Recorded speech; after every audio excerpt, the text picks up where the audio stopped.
আচ্ছা তোমরা তো মোটা কেন ভাই? একটু ডায়েট করে নাও, দুইজন একসাথে শুকিয়ে যাও। দুইজন তো পাল্লা দিয়ে মোটা হচ্ছ। হ্যাঁ, এরকম নানা রকম কথা শুনেও আসলে আমাদের তেমন কিছু হচ্ছে না।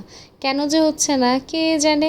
কেউ আমাদের সুখী জীবনে নজর না লাগিয়ে যদি একটু স্বাস্থ্যের নজর লাগাইতেন তাহলে একটু শুকায় যেতাম আর কি। এই 9 বছর প্রেমে সে মাসাল্লাহ 60 কেজি গেইন করে ফেলছে, আর আমি মোটামুটি 25 কেজি। বোঝাই কিন্তু যাচ্ছে ভালোবাসা জমে পুরো ক্ষীর।